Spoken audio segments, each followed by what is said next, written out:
جه دنگ امریکا سلاوو ريزن هفكاري من اسو جبار ومن صالح دميجر بوا بينر هيجا دمجمير حشت بياني لواشنطن بايتخت ام خلك كنو يا برنامج كورد كونكشن يا كوب اوايكي زندي لسر كنال ان ار تي و همي بلاتفورم دنگ امريكا تي بلافكرن جوارا پیشکش دکن هل برنامجكان أمرودا باز لآلنگاری ڕکابەرە دیموکراتەکان و کۆماریەکان دەکەین لە هەڵبژاردنەکەی نیوەی خولی کۆنگرێسی ئەمریکادا هاوکات ئاوردانەوە لە دوایمین زانیاریەکانی خۆپیشاندانە ناڕزایەکانی هاوڵاتیانی ئێران و چلەی ماتەمینی ژینە ئەمینی و هاوکات دژی ستەمکاری و دەسەڵاتدارانی کۆماری ئیسلامی ئێران هەروەها بازە بارگرژەکانی تورکیا و یۆنانیش دەکەین. ام هروها بحثا قفو إرشين تركيا لباكور روجلات سوريا وهن مجارين دنجي دكن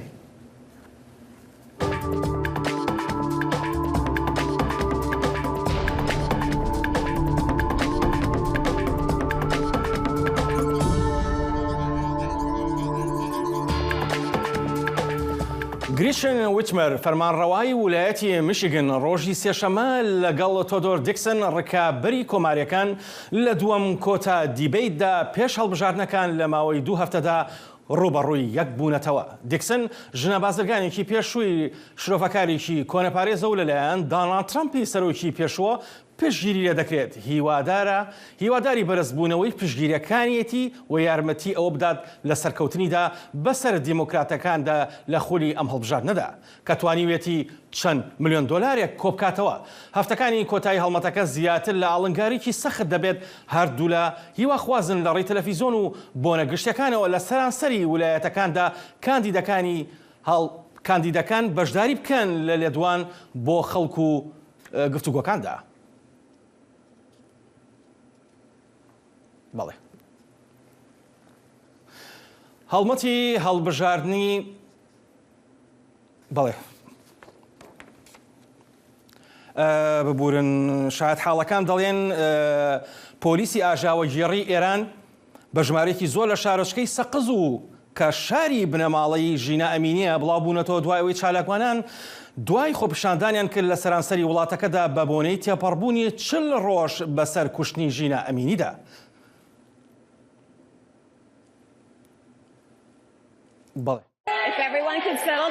جماور همی هیبت مایی بون دما پارێزگار فلوریدا ران دیسانتیس و ڕکەبەرێ وی یê دیموکرات چارلی کریست هاتنە سەردەکێ ji bo dîbêtê berî helbijartinên nîvdemî Krist Dîsantê tawanbar kir kandîdê dibe xwe bo helbijartinên serokatiya sala 2024 kandîd bike. Çima tu berê xwe nadê xelkê wîlata Florîda û lê nanêrî û bêjî wan eger ez hatim hilbijartin ez ê bû 4 salên din weke parêzgar kar bikim. Belê yan ne? Ez tenê dixwazim her tiştekî zelal bikim. Bala min niha tenê li ser çavdêriya kerê pîr û mandî Charlie Crist e.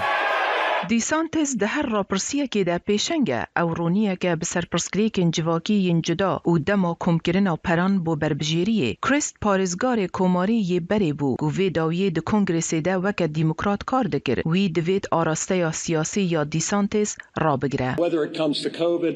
Çi babet li ser Covidê be yan jî li ser bahûzê ron her tişt piştguh vehavêtiye. Ew hizir nake kanî çi durust e ku pêşkêş bikin. و او هزر دکه ji her kesekî baştir zane. Di heman demê de li Pennsylvania di pêşbaziya Sînatoyê de kempeyna John Fetterman e. Tê gotin kempeyn neya John Fetterman e û komarîxwaz Mehmet Oz pêşkêşkarê berê yê bernameya Daytime TV şansekî mezin heye. Di meha Eyarê de calteya mêşkî li Fetterman da û digel hindek kêşeyên tenduristî rûberû bû. Rapirsiyek nîşan didit ku Fetterman li pêş Mehmet Oz e. Di pêşbaziyek din de li wîlayeta Wisconsin rapirsî nîşan dide سیناتۆرê komarî Ron Johnson milmilanê digel Mandela Barnes yê dîmokrat dike. Raporta Elizabeth Scholz, Helen Sindhi, dengê Amerîka. بینەرن هێژام داوا لێبوورنە دیکەن دیارە شاشێکە تەکنیکی چێبوو ئەڤ راپۆرتە بووری لە دۆر هەلبژارتنی نێودەم لە ویلایەتە فلۆریدایە بوون. هلمتا هلبجارتن نيفده من أمريكا بردوام وشفابوري ديبيت لفلوريدا وبنسلفانيا بون برنامه واستراتيجية كوماري جبو فان هلبجارتنان تشيه ودفان هلبجارتنان دا كيجان ولايات برياردره جبو آگاهين بهتر هفكاري ما نجيب بالاي بمرايا دم باش نجيب ديبيتا بنسلفانيا دنابرا بربجيرن كوماري وديمقراط تشاوا درباس بو وخالن هاتنا قوتو بيشكرن بهتر چبون بلي صالح شفابوري ساعة هشتي شفي لباجار هيرسبورغ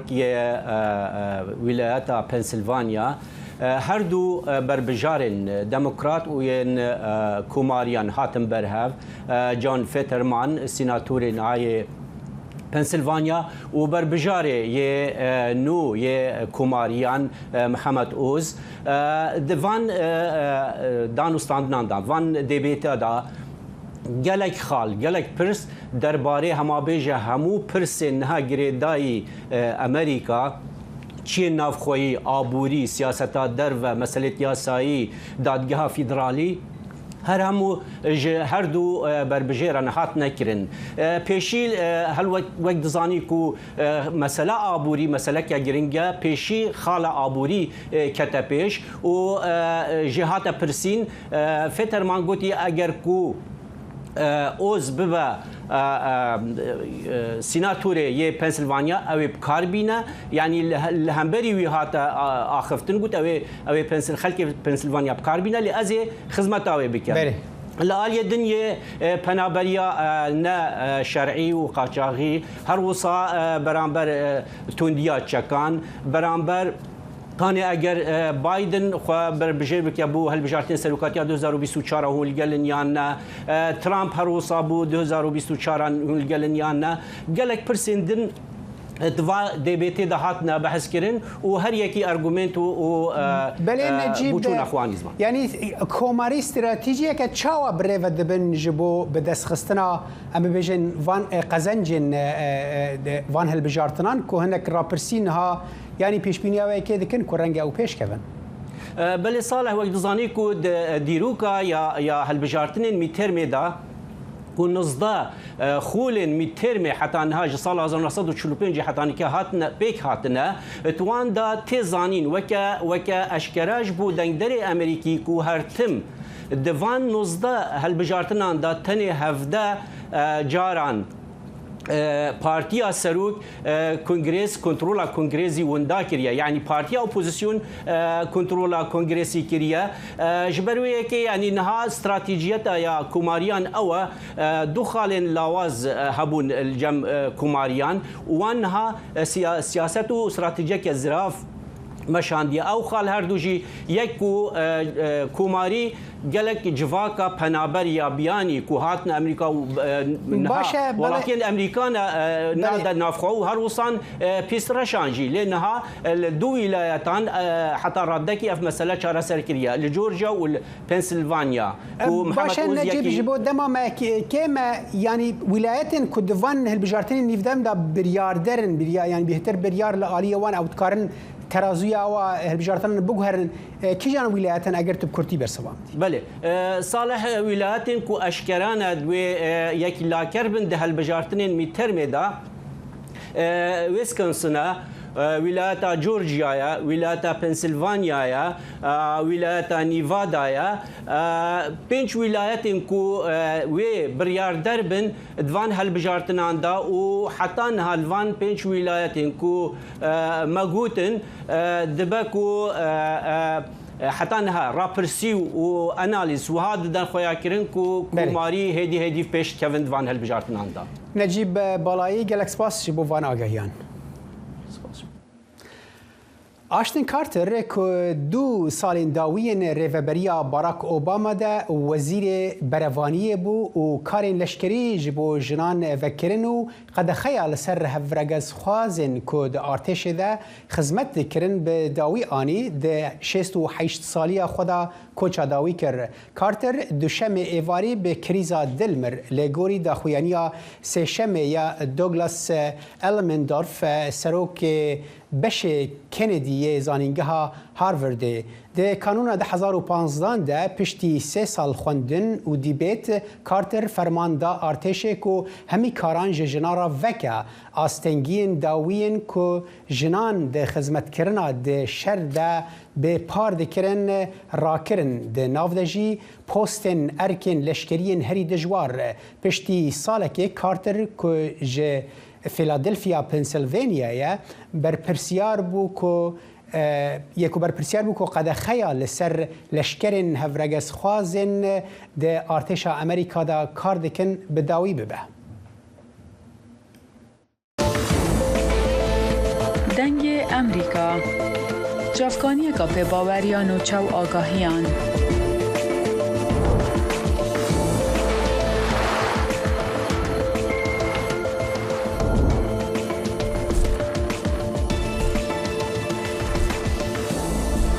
برای مالپر و پلاتفورم میدیا جواکیا دنگ امریکا بالا خوب دم پزانین و نوچین جیهانه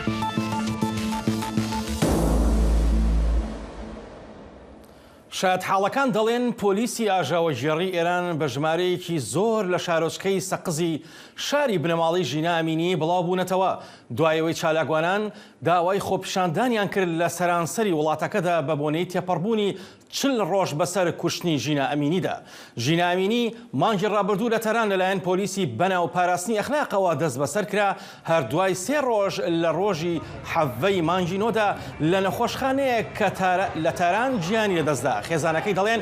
پۆلیس لە کاتی دەستگیرکردنیدا ئەشکەنجەیان داوە و بەو هۆیەوە گیانی دەستداوە. خەڵکی ئێران بەڕێپێوان هاتوونەتە سەر شەقامەکان و هەندێکیان داوای ڕوخانی کۆماری ئیسلامی دەکەن و دروشمی مەرگ بۆ ئایەتوڵڵا خامنەئی دەڵێنەوە. لە کاتێکدا تا ئەم سەروەختە سەدان کەس بەدەستی چەکدارانی کۆماری ئیسلامی کوژاون و هەزاران کەس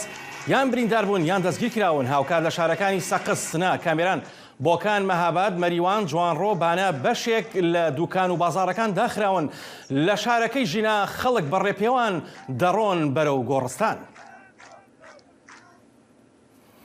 بەپێی ئامارە جیاوازەکانی چاودێری مافەکانی مرۆڤ کە بنکەکانیان لە دەرەوەی ئێرانە لە ئەمریکا و لە ئەوروپان لە دوای خۆپیشاندانەکانی حەڤەی مانگی نۆوە تا ئێستاکە زیاتر لە 255 خۆپیشاندەر کوژراون. هاوکات لە نێو ئەو کوژراوانەدا لایەنی کەم 33 کەس تەمەنیان لە خوار 18 ساڵەوەی واتە منداڵن. تا دێ خۆپیشاندانەکان زیاتر تاو دەسەنێت و ناڕزاییەکان گەورەتر دەبن. سەرباری درڕندەی هێزە چەکدارەکانی ئێران بەرامبەر بە خەڵک خۆپیشاندان زۆرێک لە زانکۆ و خوێندنگاکانی ئێرانی گرتوتەوە. بۆ زانیاری زیاتر فەرهاد فەلاحیمان لەگەڵدایە لە واشنگتنەوە. فەرهاد دوایمین زانیاری چییە؟ ئاسۆم کاتتان باش ئاسۆ هەروەک کە ئاگاداری و باسان کرد لە هەواڵەکانە ئەمڕۆ 40 ڕۆژ بەسەر کوشتنی ژینامی لەسەر دەستی پلیسی گەشتی ئەرشادی شاری تارانی پێتەختی ئێران دەرباز دەبێت لە ماوەی 40 ڕۆژی ڕابردوو خۆپێشاندانی بەردەوام لە ناوە و لە دەرەوەی ئێران هەبووە بۆ ئیدانەکردنی ئەو هەڵمەتەی پلیسی شاری تاران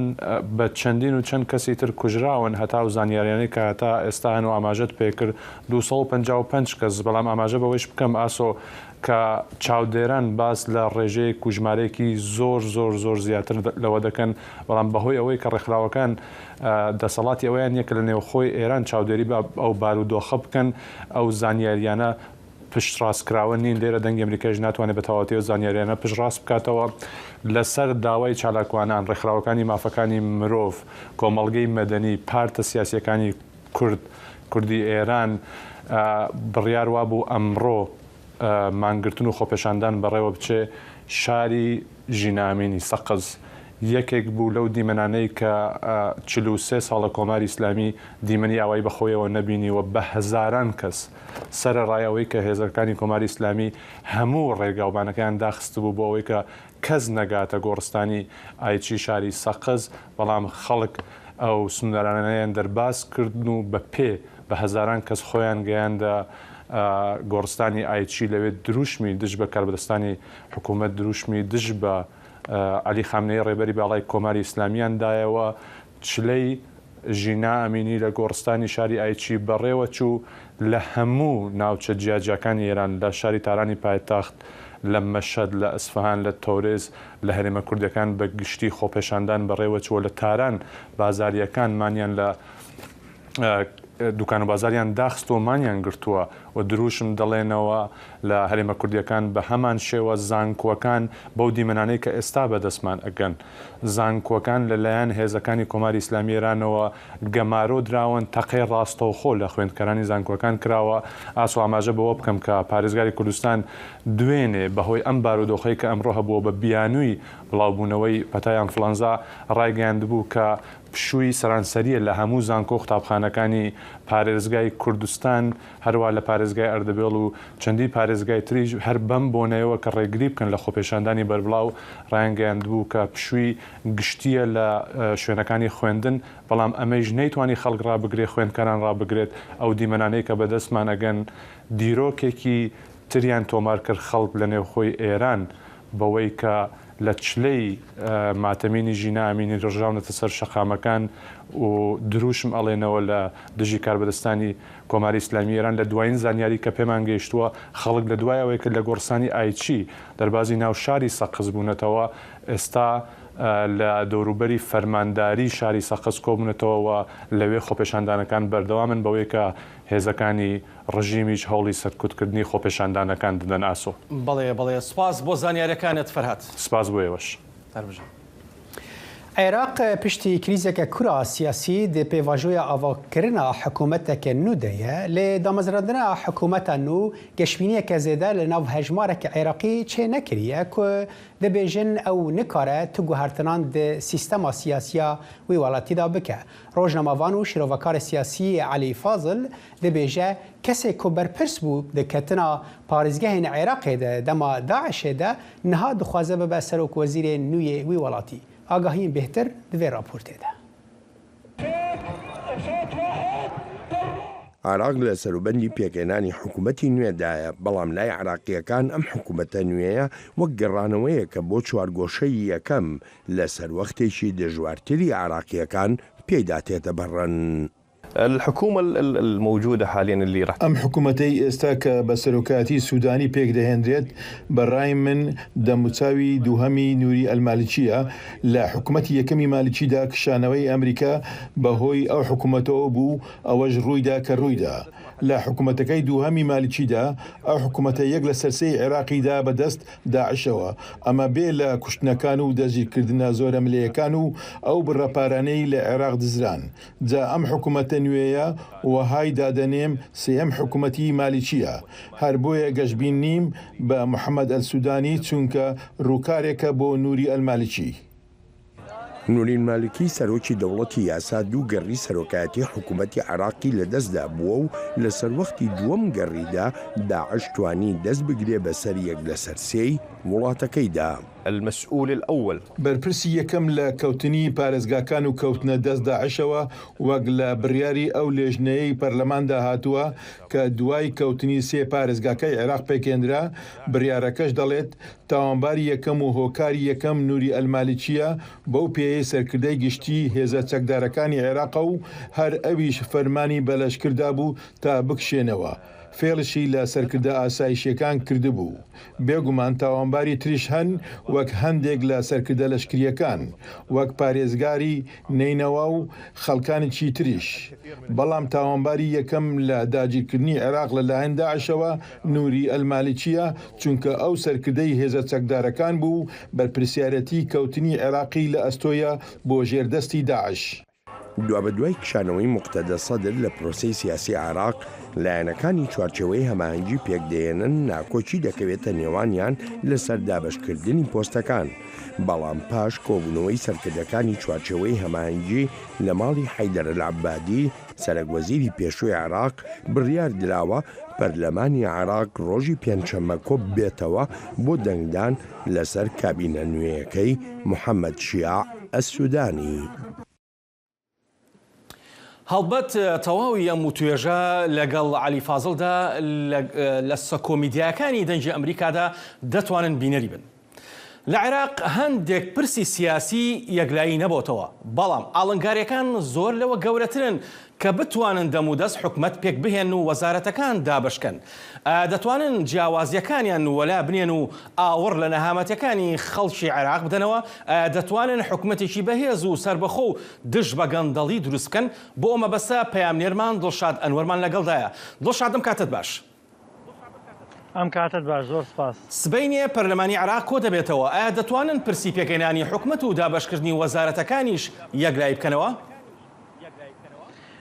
ئاسۆ بڕیارە سبەینێ پێنجشەمە پەرلەمانی عێراق بۆ متمانەدان بە کابینە نوێیەکەی محەممەد شیاع سوودانی سەرۆکۆزیرانی ڕاستپێرا و بۆ پێکێنانی حکوومەتی عێراق کۆ ببێتەوە و بە پێی و زانیارێنی تاکو ئێستا لە بەردەستان بڕیارە سبەینێ لە کۆی 22 وەزارەتی عێراقی متمانە بدرێتە 16 لە وەزیرە نوێیەکان کە بڕیارە سبەینێ دەست بەکار بن دیارە هۆکاری پڕنەکردنەوەی ئەو 6 وەزارەتەی کەماوەتەوە دەگەڕێتەوە بۆ کێشمەکێشی نێوان لایەنەکان کە هەر لە چی لە نێو شیعاوە چی لە نێو سنەوە چی لە نێو کوردیش بە دیاریکراوی پارتی دیموکراتی کوردستان و یەکێتی نیشتیمانی کێشمەکێش و ناکۆکی هەیە لەسەر هەندێک لە وەزارەتەکان دیارە هەندێک لە لایەنەکان وەزارەتی زیاتر بە ئیستحقاقی خۆیان نەزانن، هەندێکی تریشان پێیان وایە کە ئەوان ژمارەی کورسیەکانیان زیاترە و ناتوان دەستبەرداری هەندێک لە وەزارەتەکان ببن. بۆیە ئەم کێشمەکێش و ناکۆکیە وای کردووە کە سبەینێ متمانە نەدرێتە تەواوی کابینەکەی محەممەد شیاع سوودانی، بەڵکو لە کۆی 22 وەزارەت سبەینێ متمانە تەنها بە 16 وەزیر بدرێت کە پەرلەمانی عێراق بەدەنگدانی زۆرینە متمانە بە و وەزیرانە بدات. بەڵێ خۆپشاندەرە تشرینەکان دەستیان کردووە بە جم و ژۆڵ. ئایا چی لە ئارادایە دڵشاد؟ ئاسۆ دیارە حکوومەتی داهاتووی عێراق یاخود با بڵین کاندیدی هێزە شیعەکان بۆ پێکێنانی حکوومەت کە محەممەد شیاع سوودانیە سەرباری ئەوەی کە مقتدا سەدر لە ساحەکە کشاوەتەوە و گۆڕەپانەکەی بۆ جێهێشتون و دەرفەتی پێداون کە حکوومەتی داهاتووی عێراق پێک بهێنن، بەڵام بەهۆی ناکۆکیە نێوخۆییەکان دواکەوت. ئەمە ترسێکی لای هێزە شیعەکان دروست کردووە کە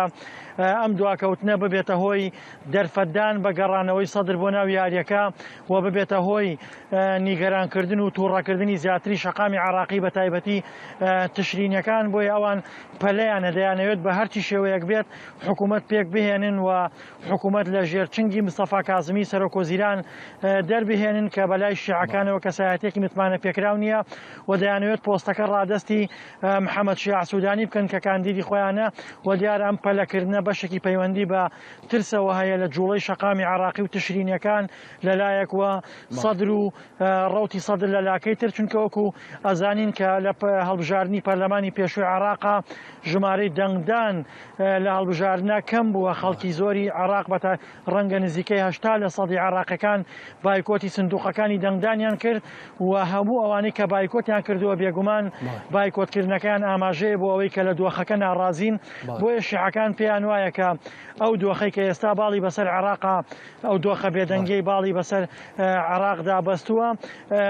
با بڵین بە شێوەیەک لە شێوەکان تووڕەییەوە هەر لە ئانوساتێکدا بێ ترسی تەقینەوەی هەیە. بۆی ئەوانیانەوێت پەلە بکەن لە پێکێنانی حکوومەت و کارێک بکەن کە بتوان بە هەر ڕێگەیەک بێ شەقامی عێراقی ئەوە بکەنەوە. بەڵێ دڵشاد بە کورتی شیعەکانی عێراق چ پلانێکیان هەیە بۆ قاڵبدانی یان لە قاڵبدانی خۆپشاندەرە تشرینەکان؟ شیعەکانی عێراق بێگومان پلانی یەکەمیانەوەیە کە حکوومەتەکە بگرنە دەست و حکوومەتەکە لای خۆیان بێت بۆی بتوانن لە حاڵەتی دروستبوونی ئاڵۆزی و کێشمەکێشە بە پێچەوانی پێشووکە کازمی وەکو پێویست گوێڕایاڵیان نەبوو ئەم جوارە بتوانین ئیسفادە لە هێزە ئەمنیەکان و هێزە چەکدارەکانی عێراق بکەن بۆ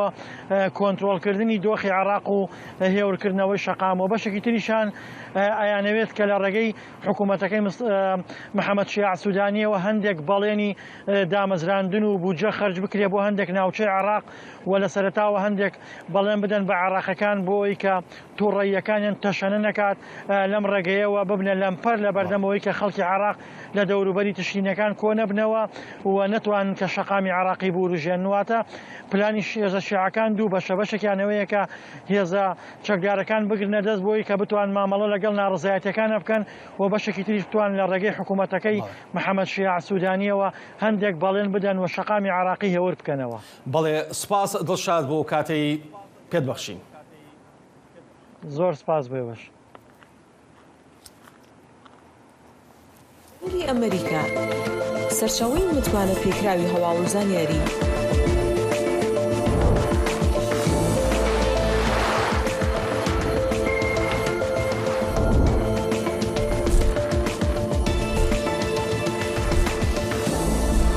لە ماڵپەڕ و تۆڕە کۆمەڵایەتیەکانی دەنگی ئەمریکاوە ئاگاداری هەواڵ و گۆڕانکاریەکانی جیهان بە.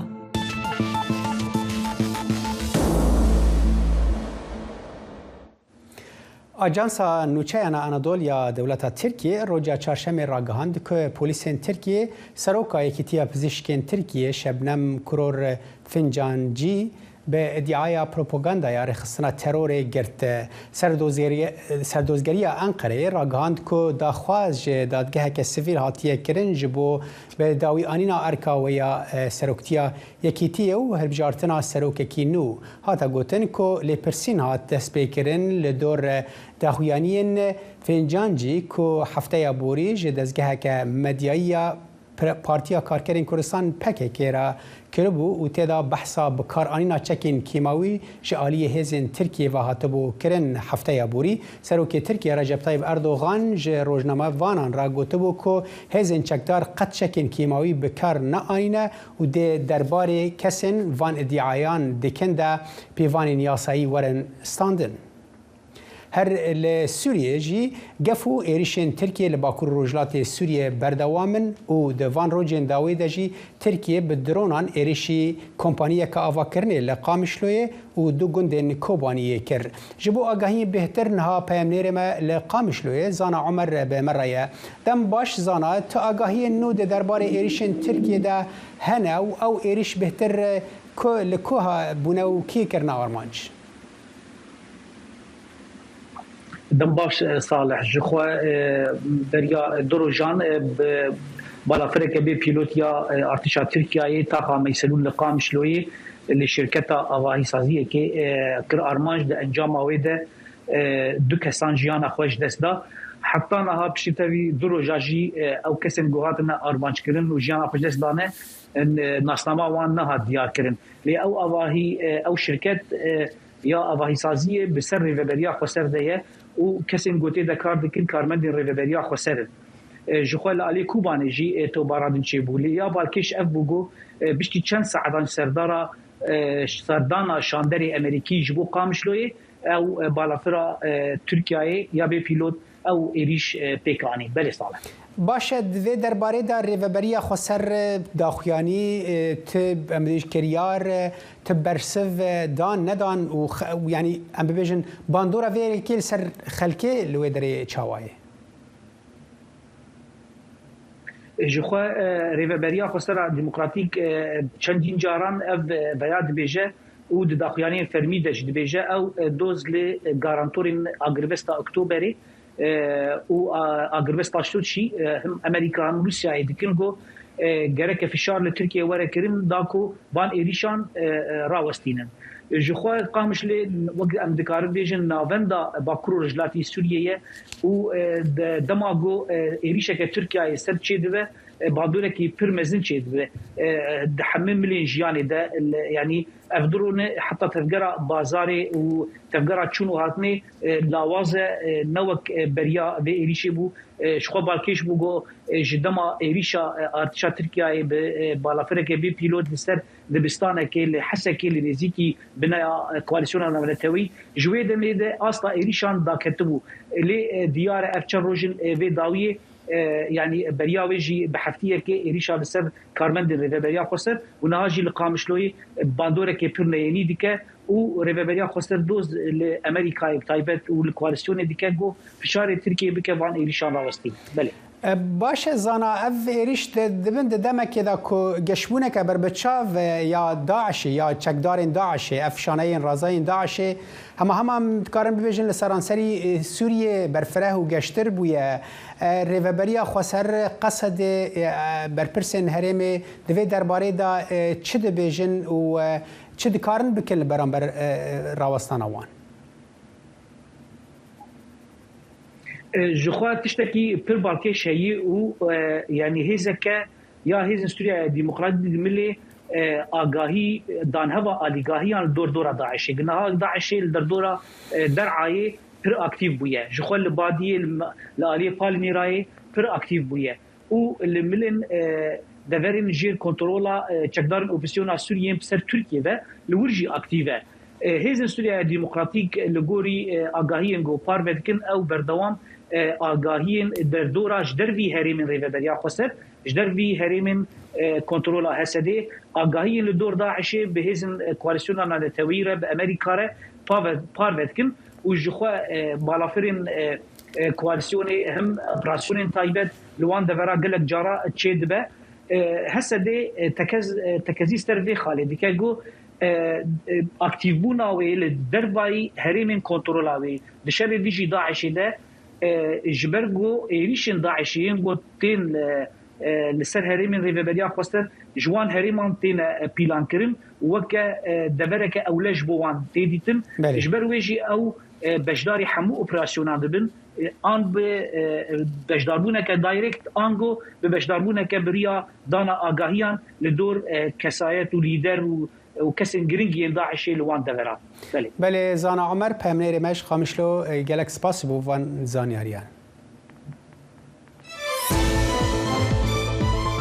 برنامه هفت رنگ برنامه کنری یا بشی کردی لدنگی امریکایی از لقمان احمد هر دو هفتی جارکی و دبم گرکی ناو اختی چاندو نرا رنگی بمرانه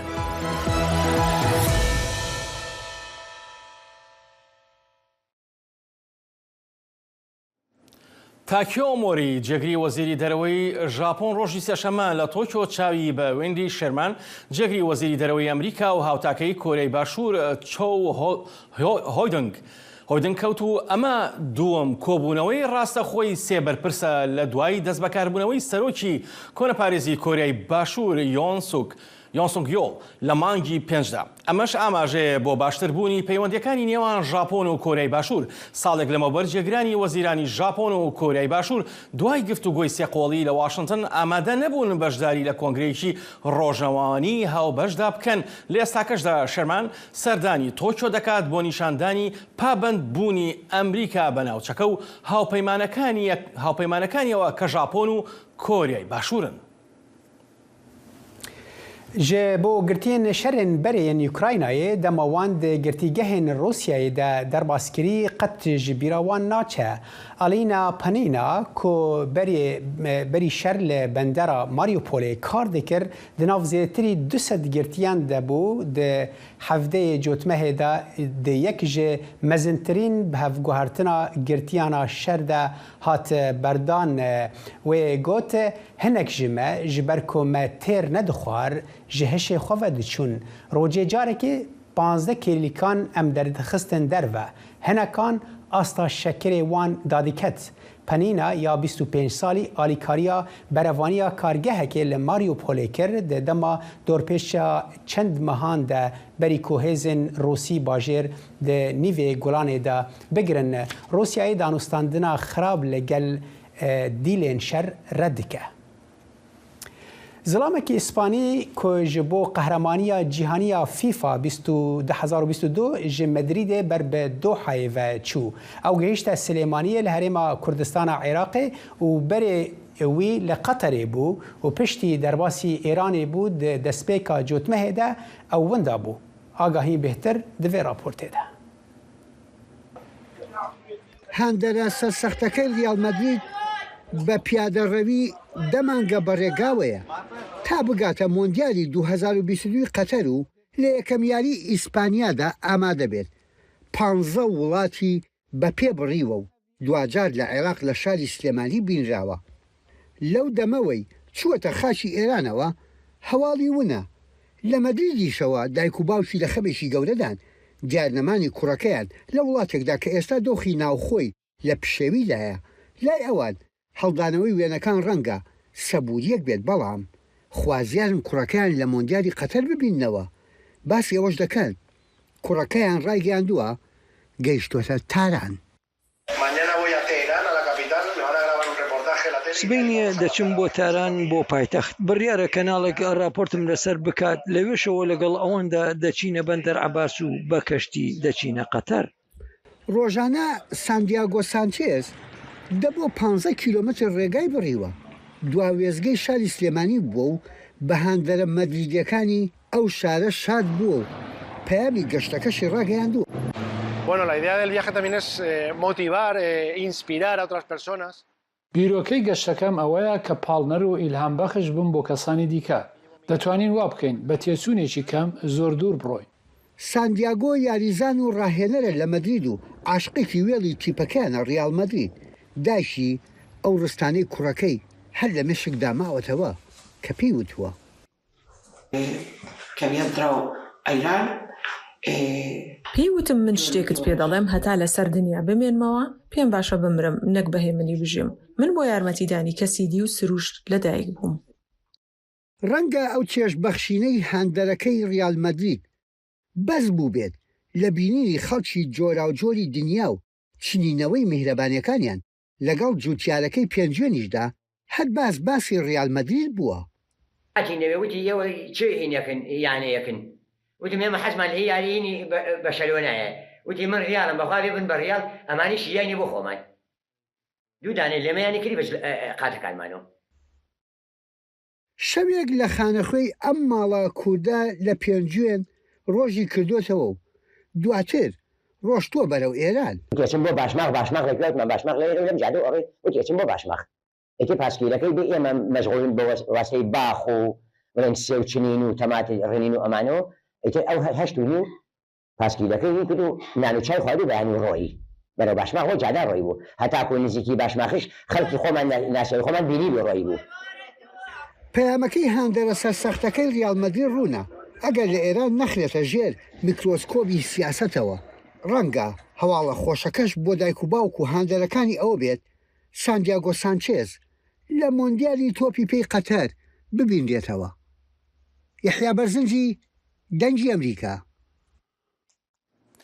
ڕاوێژکاری پێشووی بەریتانیا ڕیشی سۆناک ڕۆژی دووشەمە پشتگیری پەرلەمانتارانی پارتی پارێزگارانی بەدەستێنا بۆ ئەوەی ببێتە سەرۆک وەزیرانی نوێی بەریتانیا دوای دەستەکارکێشانەوەی لیس ترۆس کە کەمتر لە 2 مانگ لە پۆستەکەی دامایەوە. سۆناک ڕۆژی سێشەممە سەردانی شا چارلسی سێم دەکات بۆ قبولکردنی بانگێژنامەکە بۆ پێکهێنانی حکوومەت. ریشی سوناک بووە سێهەم سەرۆکوەزیران لە بەریتانیا لە ماوەی 7 هەفتەدا. بریتانیا وڵاتێکی مەزنە بەڵام گوماری تێدا نییە کە ئێمە ڕوبەڕووی ئاستەنگێکی قوڵی ئابووری دەبینەوە. ئێمە ئێستا پێویستیمان بە سەقامگیری و یەکڕیزیە. شیکاران دەڵێن ریشی سوناک یەک سەرتۆپی بایەخی باڵای هەیە. هاوسەنگکردنی خەرجەکان و قایلکردنی بازارەکانی دارایی نێودەوڵەتی سەبارەت بەوەی کە بەریتانیا جارێکی دیکە دەچێتەوە ژێر فەرمانڕەوایی ژیرانەوە. ریشی سوناک ئەوەی لە هەڵمەتی پێشوو بۆ ڕابەرایەتیکردنی بەریتانیا بە لیس ترەسی دۆڕاند دوای پشتیوانکردنی لەلایەن بەشی زۆری یاسادانەرانی پارێزەران ڕۆژی دووشەمە سەرکەوتنی بۆ گرتنە دەستی پۆستی سەرۆکوەزیرانی بەریتانیای بەدەستێنا. لە ڕاستیدا ئەوە بێسەر و بەریە هەروە لەسەر شانووی نێودەوڵەتی لە گاڵتەجاڕی دەچێت سەبارەت بەوەی کە بەریتانیا نوێنەرایەتی دەکرد. بەشێکی زۆر لە بەریتانیەکان دەڵێن ئەوان سەقامگیریان دەوێت. دەبێت ئەمە ڕێک بخەینەوە. لە ڕاستیدا ئێمە سەرچاوی شەرمەزارین. ئەگەر ئێمە تەماشای هەموو ڕۆژنامەگەری دیکەی بیانی سەبارەت بە خۆمان بکەین ئێمە بووینە تەمایەی گاڵتەجاڕی. دوای دەرچوونی بەریتانیا لە یەکێتی ئەوروپا و پەتای کۆڤید و هەروەها مەترسی لێکترازانی بەریتانیا من ئێستا تەنها حکوومەتێکی ئارامم دەوێت کە وڵات بەڕێوە بەرێت. لە ماوەی 6 ساڵدا لەو کاتەوەی بەریتانیا دەنگی بۆ بەجێهێشتنی یەکێتی ئەوروپادا بەریتانیا 5 سەرۆک وەزیرانی بەخۆیەوە بینیوە. بە درێژایی چەند مانگی ڕابردووی پشێوی سیاسی کێشەکە لە گۆڕێدا بووە و هەمیشە سەبارەت بووە بە بڕیاردان لەسەر دەرچوون لە نێوەکێتی ئەوروپا. بەڵام بەخۆی کۆڤید و ئێستاش جەنگ لە ئۆکرانیا مەسەلەکە پەردەپۆشکرا بوو. بەڵام دەرچوونی بەریتانیا لە یەکێتی ئەوروپا زیانی بە ئابووری بەریتانیا گەیاندووە. کوینتن پیل دەڵێت دوای ئەمریکا لەسەر ئاستی کۆمەکی لەشکری بۆ ئۆکرانیا بەریتانیایە. پشتیوانیکردنی ئۆکرانیا و دابینکردنی هەموو یارمەتی ئەوەی بتوانین لەو پێناوەدا کە ئۆکرانیا جەنگەکە بە رووسیانە دۆڕێنێت. هەروەها دەژڵێم دەبێت پەیوەندیەکان لەگەڵ بەشەکەی دیکە یەکێتی ئەوروپا باش بکرێت. بەهۆی ڕێژەی هەڵاوسان بۆ زیاتر لە سەدا 10 و هەروەها پێشبینی ئەوەی کە ئابووری داخزێتە دۆخی سستبوونەوە هەر بۆیە پێدەچێت مانگی هەنگوینی سیاسی ریشی سوناک کورد بێت. بۆ هێنری ریجوەل سمکۆ عەزیز دەنگی ئەمریکا. لەسەر دەستپێشخەری فدراسیۆنی کۆمەڵەکانی شاریوان ڕۆژی وان لە گەڕەکی فاتحی شاری ئەستەنبوڵ بەڕێوەچوو. لەم بۆنە کولتوریەدا بانگەشە بۆ مێژوو کولتور خۆراک و بەرهەمەکانی وان کرا و ژمارەیەکی زۆر لە خەڵکی ئیستەنبوڵ سەردانی ئەم فیستیڤاڵیان کرد. Bi pêşengiya Federasyona Komaleyê Wanê cara yekê rojên danasîna Wanê li taxa Fatiha İstanbulê birêve çû. Her wiha Komala Karsazên Wanê,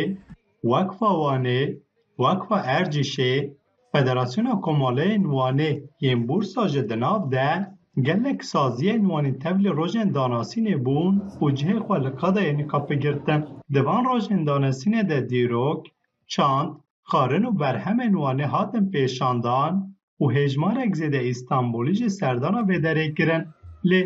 Serokê Federasyona Komaleyên Wanê Mehmet Fatih Yaz diyar kir ku walîtiya Wanê ji bo van rojan astengî derxistin. Li Wanê walî nehîst belediye werin, belediye nehatin, qurumê Wanê nehatin. Ji bo wê me dixwast ku walî jî vir bîna bîna Îlêdinê, bîna Trabzonê, bîna Rîzê, bîna Ordoyê, bîna Sivasê me dixwast ku ew jî alîkariya me bikin feqet alîkariya me nekirin. Yani walî ew kongrê de ku olayê çêbû herhalde seba wê nehîşt kes were me çû ciyaret jî kir ku em nayêm kes jî were. Serokyaz di berdewamiya axaftina xwe de ji destîşan kir ku wan tevî vêyekê jî dîrok û çanda 12,000 salan ya Wanê anî İstanbulê. Bi haliyê xwe, bi încî kefalê xwe, bi denîza xwe, bi aktivîstê Wanê ra, bi dengbêja ra, bi şaîr ra, yazar, sanetkarê me hemû anîne vira temamîlen vira bi destê xelkê, bi destê federasyonê em ya yekî çê dikin. Li aliyeke din ve ji qadayê nîqabê bi hemû rengên xwe bi tama xarin û bihîna giyayên Wanê jî derket pêş. Aşpêjstar Işık ji xarina navdar ya Wanê ya bi navê Keledoş çêdikir. Keledoş ev 1000 salî pêşane he. Deyekêt me babît me mesela bin kûçkê de yemekê çêdikirin. Aşurede buğday têda heye, den heye têda, pûnk heye têda, ak pincer heye têda. Yani hezar tiştê hene, nok hene, fasulye hene têda. Gundêt me de awadî hene, ot. Ev otê berê werdi hem em ser çiyan kom kirin tîne navê Keledoşê de. Hêjayî gotine ku li gor pêzanînên Federasyona Komaleyên Wanê di 4 rojên danasînê de bi hezaran İstanbulyan serdana veqadê kirin. Federasyonê ji ber vêyekê jî diyar kir ku ew bi vêyekê pir bi keyf xweşin. Min Botanî, Dengê Amerîka, İstanbul.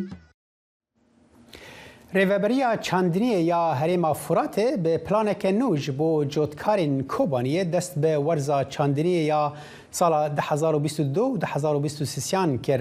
bi mebesta dabînkirina pêwîstiyên herêmê yê bi taybetiyê genim 70 sedî ji zeviyên çandiniyê ji bo çandiniya genim e lê pêwîstiyeke lezgîn ji bo av, sotemenî, kemawî û tov heye. Pemnerê me li Kobaniyê raportek amade kiriye. Desta çandinî ya Herêma Firatê bi planeke nû ji bo cotkarên Kobanê dest bi mewsima çandinî ya 2022-2023 kiriye. Bi armanca pêkanîna pêwîstiya herêmê ji genim, wan ji sedî heftê ji erdên herêmê ji bo çandiniya genimê avî plan kiriye. û li gorî wê jî pêwîstiya cotkaran ji mazot, semad û toxim veqetandiye. Hevserokê desteya çandinî ya Herêma Firatê Umer Kenco ji bo dengê Amerîka got. Got pêwîstiya Herêma Firatê ji genim salane 600,000 ton e. Lewma siyaseta wan ya çandiniya hîsal girîngiya xwe dide ser çandiniya genim û wan ji bo cotkaran tov belav kiriye. پشتی قراره با کرو رجالات سوریه درکت رخصت ما دست بید کن 15 ماه نهان 2022 حتی 31 ماه دانزدان 2022 طبعا بموجب في ترخيص مزارع ترخيص كيكونه مستحقات قاچه بستنه پشتی گو ام ترخیص دکن ام خطه زراعیه لترخیص طبق دکن طبعا خطه زراعیه هی سال دبی چه سدی هفته جعر دبی گلمی اووی سدی 10 دبنا باقولیات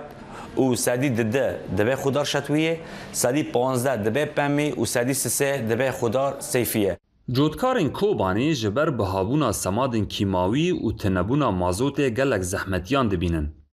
جودکار احمد مچحان جدنگ امریکا را آنی زمان گو بهای سماد و مازوت جبر همین عردان بیتره